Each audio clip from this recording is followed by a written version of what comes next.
Welcome back to Core Anesthesia.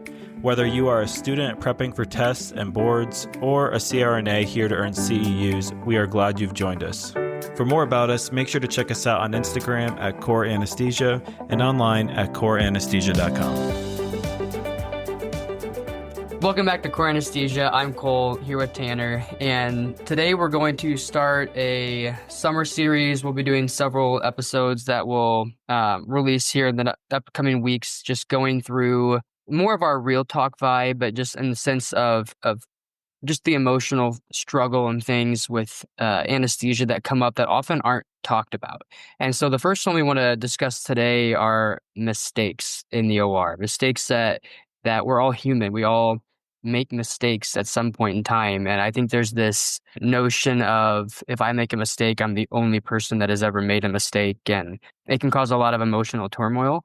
And we want to discuss just one, how do you approach that when it does happen? Not if it happens, but when it does happen while you're going through school, when you make some sort of mistake, how do you respond to that in a positive way that is going to make you a better provider moving forward? So today we just want to walk through just those mistakes in general. How do you approach them when you do, whether you're in school or even when you're a CRNA? Yeah, I feel like the first time that I remember like actually messing up in the OR when I was a student, like your initial thought is like damage control. And like you said, Cole, you think that like you're the only one that's gonna make a mistake or like that you've made a mistake. And I think you're like trying to protect your reputation or just, in school, like you're always on the clock as far as being evaluated. And so I think it's hard to just own up immediately to whatever happened. And I think the longer I've gone into your career, it's like there's, like you said, we're all human and there's always things that can and will come up. But keeping patient first is so important because I feel like if you try to cover up or try to, just make it go away, if like the more people you can get on board quicker, I feel like is so necessary whenever things like this come up. Did you ever have anything in school where you were like, and when we say mistakes, I think we should clarify, like there's levels to this, there's things that happen that is, you can't fix or remedy, and those would be catastrophic and, very big deal. We're also talking about things like pushing your C-Gammadex before the surgeon is completely done and you think that they're getting ready to just close up shop and yep, we need to do one more thing, and now you've reversed the patient. There's a whole scale of mistakes. Pushing the wrong medicine can be benign if you're giving Zofran compared to Decadron, or it could be again catastrophic if it's you're pushing a vasopressor when you thought you were pushing a reversal agent or something on a hypertensive patient. So there's levels to this. So we're not saying this is all like all encompassing, but I did want to say that point up front that I feel like our first tendency is to try to cover and try to remedy it solo instead of, getting support and getting help. And I think that the faster you get other people on board, it's just ideally a judgment-free zone. But of course, maybe those conversations need to happen afterwards. But it's like, how do we keep the patient first and foremost and manage the situation, whatever we're in? Right. And I think the first and primary thing that needs to happen when a mistake is recognized, and you're most likely going to be the first one to realize it. Not always, but in some cases, you yourself are going to know, oh, I did this and I shouldn't have, or I didn't do this and I should have. And instantly have that question of, let's say for the first scenario, you're a resident, you're going through, you have your preceptor with you, you're in clinical, you realize you made a mistake. Your first instinct is going to be, how can I cover this up so it doesn't reflect poorly on my clinical grades, et cetera. I don't want to appear to be an incompetent provider, right? And again, as Tanner mentioned, there's different levels of quote mistakes. Some are not going to have many consequences at all, and others can be all the way up to catastrophic. But that initial thought of, okay, do I bring this up? Do I tell somebody? I have had some students in the past year that have been working with me that mixed, for example, the phenylephrine. They thought they had mixed it to be a certain concentration, and it was actually diluted less than what it was. They thought they put it in a 250 cc bag. They put it in a 500 cc bag. So the concentration was half of what it should have been. And we were giving more and more neo through the drip to keep this patient at an appropriate level on their blood pressure, and we were just having to go up quite a bit. And so because we were running so much neo, we were trying some other things, and then he realized about 15 minutes later, oh, I have the wrong dosage Yeah. here. It's actually Yeah. diluted down. And he did not shy away from telling me that. And as a preceptor, I respected him more for coming out and sharing that with me rather than him realizing I made that mistake, but then trying to cover it up and not make a big deal out of it. Because the Yeah. thing is, how do we protect our patients moving forward? And I think there's this notion of I can't admit when I've made a mistake. I can guarantee you almost every preceptor you've been with has made a mistake. Or if you're a CRNA, all of your colleagues have made a mistake. It doesn't Right. because you made one that you're just an incompetent provider all of a sudden. It's Right. how you handle that and how you respond to that is going to ultimately have more of a respect level. So me personally, I have more of a respect when you can own up to your mistakes than if you try to hide them and potentially cause two mistakes moving forward because your Yeah. team members don't know about the first issue. Yeah, and we always talk about, like the Swiss cheese model and like things have to line up for a mistake to be able to happen. And I think that is where the conversation needs to be focused is okay, if we had an issue with mixing a drug, or we had an issue with, timing of giving a medication, or, is it because the OR is too loud? Is the music too loud and we couldn't hear clear communication? Is it because we're not positioned correctly and we're sitting off in the corner of the cath lab and we couldn't quite see what was going on?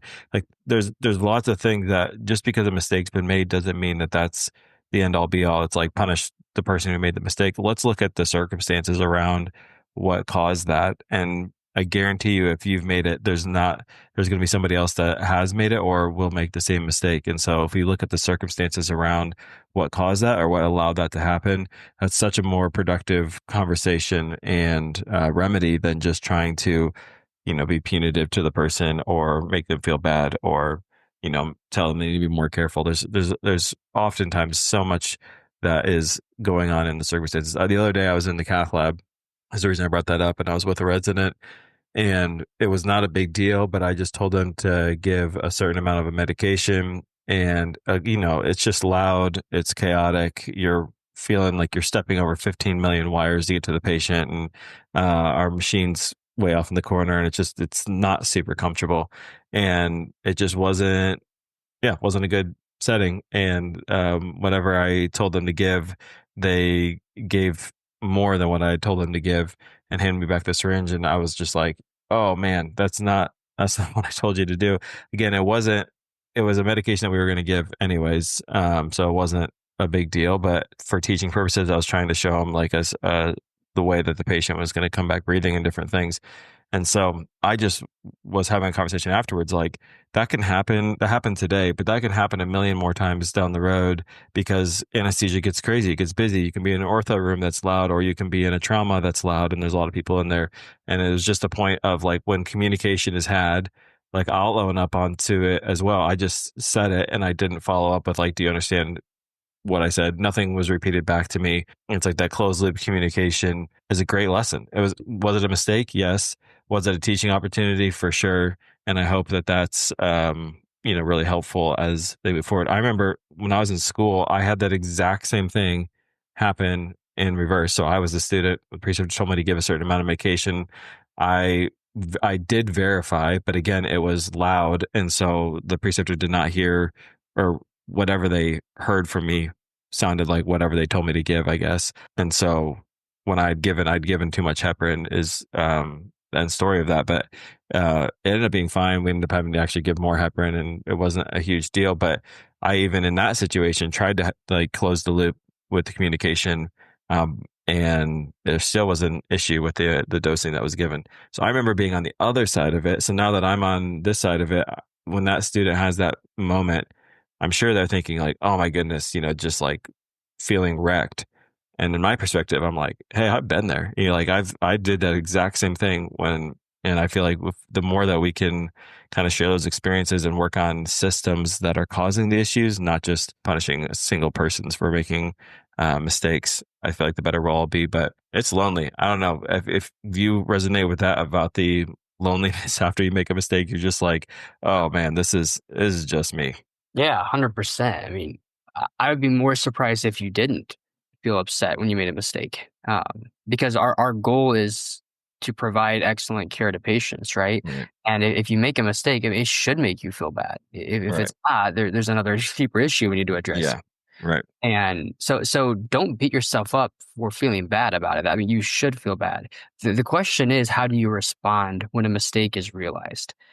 Again, the point I want to hit home is just because you made a mistake does not make you an incompetent provider. And Right. I'm going through school. There were several that I ended up making, and you're learning, right?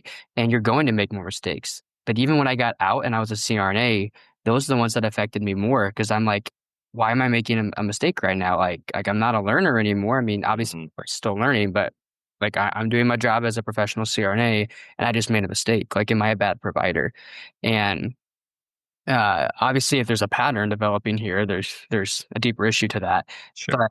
But there are mistakes that are going to happen, and so the point I want to hit home is how do you respond when that happens? Um, do you notify the people that need to be notified of that error? One example specifically that happened to me is when I was in school. I was brand new to open heart, doing open heart procedures, and we had to mix all of our pressors up, and we had to take norepinephrine and mix it into the vial. And I got the label, put it on, I drew up the norepinephrine, and all the haste and the newness of everything, I forgot to actually put in the norepinephrine that I'd drawn up into the diluted bag. And so we were hanging it, and during the case, the time came to actually start that medication. We were giving the norepinephrine, and nothing was happening. Nothing was happening. And the CRNA was like, "Man, there is norepinephrine in this, right?" And I was like, yeah, of course there is. And then I looked back and saw the syringe I'd drawn up with the norepinephrine to put in there still sitting there. And obviously I felt terrible about that. We got it in right away. Patient's blood pressure came back up. There was no significant adverse outcomes for that. But I had the option there of trying to make it seem like I did not make a mistake and continuing to push forward and say, "Oh, yeah, it's in there," when I knew I made a mistake. But instead, I admitted that, "Oh, no, I messed up. That was not in there." We got it in, and the patient did not have any continuing adverse reactions to that or adverse outcomes to that. So pride, I think, is the biggest issue that we face when we do make a mistake. Is are you going to have the integrity to admit that, or are you going to try to maintain a reputation that you think is going to be ruined if you admit that mistake? Right. And that's and those things should shape you, like let those experiences not just be a spiral where you're like, oh man, I can't believe I did that. I'm not perfect. I suck. This is awful. Like let that experience change. Okay, now moving forward, is there another way that you want to mix up your phenylephrine drip while you're um, in a busy case? Do you have a different system now? Or for me, like the communication thing, that was huge. That was probably the one in school that stuck out the most to me because it was just so frustrating to me because I felt like I had communicated clearly. I had shown the syringe of what I was going to give, and everybody, the preceptor was like, "Yep, go ahead." And then when I brought it back, it was not the correct medication, or he was wanting a partial dose of that given, and I was just like, oh, it was so frustrating to me, and it was so angry, honestly. And then now that's changed how I communicate. Like that has shaped my practice in the OR. Whenever, even if it's a patient, even if it's a surgeon in a lap chole saying bed up, I'm repeating bed going up, and like I communicate a very specific way because of that experience. And these mistakes can either be isolated incidents that frustrate you and cause you to isolate and spiral in self doubt, or they can become lessons that we use to teach us in our practice. And we can change ways we drop medications. We can change ways that we use airway equipment. We can change ways that we set up our cases, all because there's been incidents in the past that we've either had close calls or we've noticed something or we've made a mistake. There's lessons to be learned there that can make us all into better providers if you'll let it. Yeah, 100%. So I guess what's your advice first to a resident that makes a mistake, and then also to a CRNA that makes a mistake? I think that in both scenarios, you can't keep it to yourself, but unfortunately, you need to find someone that's trusted and that you can confide in. And either way, you need to be forthright and communicating with whoever needs to be communicated, whether that's the surgeon in the case that needs to know, or whether that's, your chief CRNA or whatever that needs to know. Obviously, like, we're not talking ethically about following rules of like reporting and getting that kind of thing done. I'm talking more on a personal level. Find someone that you can trust that can listen and is not going to be the person that's going to just go spread gossip or want to go just use your story to talk about how great they are because they've never done X, Y, or Z. Find someone that you can talk to. Cole was that for me when I was in school and I hadn't made a mistake, and I just called him like, dude, I mean, like, this is what happened, and you just talk through it. There's something so freeing about not being just alone with your own thoughts of negativity and spiraling and that self-doubt. So find someone that you can talk to and just like get it off your chest, and make sure that you are not alone in that, because none of us are alone in that. And yet it's one of those things that we find, shameful, and we want to just keep to ourselves, and we're too proud to talk to someone. So I would say in both scenarios, find someone trusted and just talk it through. I guarantee you they have a same story or a very similar story. And I think that's where you start to realize, like, okay, either there's a process issue that this keeps on coming up, or it's just something that, like, we've all done it. It's something that can kind of be freeing when you're not just down on yourself. But that's my big thing. Talk to somebody. What would you say? Right. Now, obviously, I'm not saying go out and tell everybody and their pet dog that you made this mistake. Like, you don't need to go share that to the whole world. But at the same time, if you think and some people will use that information, like, that's just the world we live in. Some people will use that information to talk bad about you and make themselves try to look better, and people will see through that. But like, that's why I'm saying find someone trusted that you can share that with. Yeah. So I should clarify exactly what I mean by go out and tell people about it. It's if you make a mistake, in the moment, if there are people on the team in the OR that need to be aware of that to prevent any further adverse outcomes from that mistake, do not let your pride get in the way of sharing that mistake. 100%. You will actually be respected more for sharing that.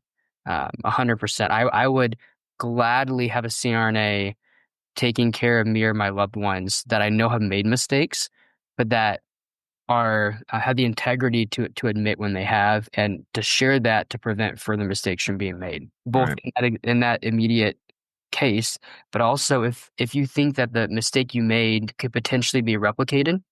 For example, we had phenylephrine and Zofran recently have the same colored caps, and were both placed next to each other in our Pyxis. Horrible. Yeah, yikes. Right? Horrible. And so somebody started to make a medication error because of that. They didn't just keep that to themselves. They shared that and were able to prevent future people from making that mistake, and actually had pharmacies switch around how those medications were packaged in our Pyxis to prevent that mistake. So you will be viewed and respected as a better provider for admitting when those mistakes were made. And again, we're not saying go tell everybody in the break room about a mistake, but just because you made a mistake does not mean that you're an incompetent provider and that you cannot be respected more for actually acknowledging that mistake. Yeah. And this is going to go a little bit into the next talk that we'll do, or one of the other ones in our series. But when adverse outcomes do happen, you can also beat yourself up for wondering, did I make a mistake that caused that? I know one of the deaths that I had in a patient shortly after I became a CRNA, for the next few weeks, I mean, I internally just agonized over, was there something that I did that was wrong that made a mistake to cause this? So there's that side of things too. And we'll go into that when we talk about the emotional side of anesthesia and just what all goes into the stressful scenarios that we are responsible for. But again, I don't think keeping things to yourself is the right answer and the right response when you make a mistake. Find those select few that you can share that with. Yeah, love it. Like Cole said, this is just part of our summer series. We thought we would just do more of like laid back short snippets and talk about something that couple talks here that we feel like is more of like just laid back hanging out with us and things that we might just chat with. I feel like a lot of these things come up when we're at conferences or we're meeting different people, and we'll talk about their experiences. And this is our goal here, is just to kind of have more of a laid back, informal discussions about some things that may come up in the OR. So hopefully this is helpful for you. Know that you're not alone. Find someone that you can talk to, be humble, and use it to better your practice.